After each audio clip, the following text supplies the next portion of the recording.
ഈ കാണുന്ന ചിത്രം ഒന്ന് ശ്രദ്ധിക്കണം.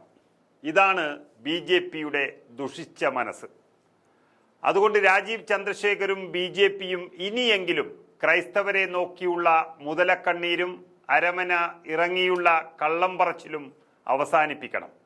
കാരണം BJPയുടെ ലക്ഷ്യം തന്നെ വേറെയാണ്. അവർ കന്യാസ്ത്രീകളെ അറസ്റ്റ് ചെയ്ത് ഉപദ്രവിച്ചത് വളരെ ആസൂത്രണത്തിലൂടെയായിരുന്നു. BJPയുടെ ലക്ഷ്യം ക്രൈസ്തവരെയും അവരെ സഹായിക്കുന്ന കോൺഗ്രസ് നേതൃത്വത്തെയും ആക്രമിക്കുക എന്നുള്ളതായിരുന്നു. ക്രൈസ്തവ കന്യാസ്ത്രീകളെ ആക്രമിക്കുക വഴി വർഗീയത ശക്തിപ്പെടുത്തുകയും ഒപ്പം അവർക്ക് സഹായത്തിനെത്തുന്ന കോൺഗ്രസിനെ ഹിന്ദു വിരുദ്ധ പാർട്ടിയായി ചിത്രീകരിക്കുകയും ചെയ്യുക എന്നുള്ളതായിരുന്നു BJPയുടെ ലക്ഷ്യം. അതിൻ്റെ എല്ലാ തെളിവുകളും അവർ തന്നെ ഇതാ പുറത്തുവിട്ടിരിക്കുന്നു. അതായത് മതപരിവർത്തനവും മനുഷ്യക്കടത്തും ആരോപിച്ച് ജയിലിലടക്കപ്പെട്ട മലയാളി കന്യാസ്ത്രീകളെയും സംഭവത്തിൽ പരസ്യ പ്രതിഷേധവുമായി രംഗത്തെത്തിയ കോൺഗ്രസ് നേതാക്കളെയും അധിക്ഷേപിക്കുന്നൊരു കാർട്ടൂണുമായിട്ടാണ് ഇപ്പോൾ BJP തന്നെ രംഗത്ത് വന്നിരിക്കുന്നത്.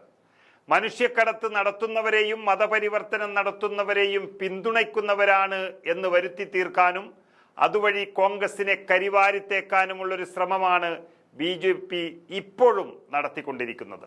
BJP അവരുടെ എക്സ് പേജിലൂടെയാണ് ഈ പരിഹാസം നടത്തിയിരിക്കുന്നത്. രാഹുൽ ഗാന്ധിയും പ്രിയങ്ക ഗാന്ധിയും KC വേണുഗോപാലും ഭൂപേഷ് ബാഗലും കന്യാസ്ത്രീകളുടെ കാലിൽ വീണു കിടക്കുന്നതും പെൺകുട്ടിയുടെ കഴുത്തിൽ കെട്ടിയ കയറിൽ കന്യാസ്ത്രീകൾ പിടിക്കുന്ന തരത്തിലുമുള്ള ഒരു കാർട്ടൂണാണ് ഛത്തീസ്ഗഡിലെ BJP സമൂഹ മാധ്യമങ്ങളിലൂടെ ഇപ്പോൾ പ്രചരിപ്പിച്ച് തുടങ്ങിയത്. കാർട്ടൂൺ വിവാദമായതോടെ എക്സ് പേജിൽ നിന്ന് BJP നേതൃത്വം പിന്നീട് ഇത് പിൻവലിച്ച് ഓടേണ്ടി വന്നിരിക്കുന്നു.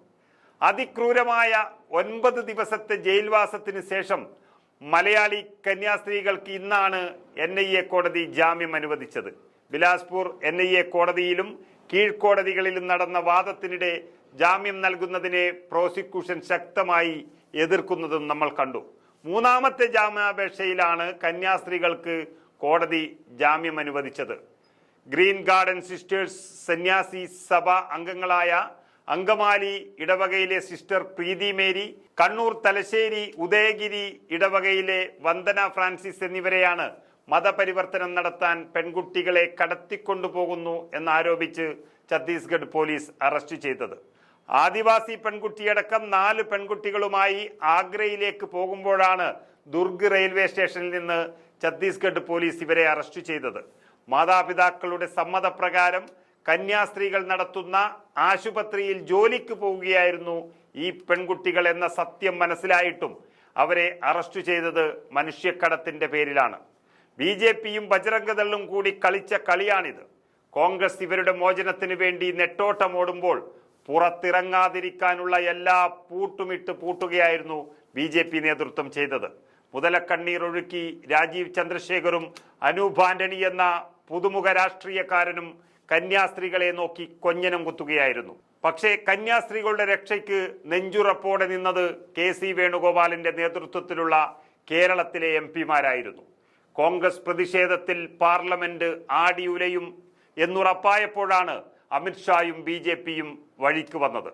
പാർലമെന്റ് സമ്മേളനം നടക്കുന്ന സമയമല്ലായിരുന്നു എങ്കിൽ ഇപ്പോഴും അവർ അകത്തു കിടക്കുമായിരുന്നു. പക്ഷേ ആദർശവും ആവശ്യവും മുറുകെ പിടിച്ച കോൺഗ്രസിന് മുന്നിൽ മുട്ടുമടക്കിയ BJP നിരാശയിൽ പുളയുകയാണിപ്പോൾ. അതാണ് കാർട്ടൂൺ രൂപത്തിൽ അവരുടെ മനസ്സിന്റെ വൃത്തികേട് പുറത്തു വന്നത്. ഏതായാലും ഈ സംഭവത്തോടുകൂടി BJPയെ ക്രൈസ്തവർ മാത്രമല്ല മലയാളികൾ ഒന്നടങ്കം കൂടി നന്നായി തിരിച്ചറിയുകയാണ്.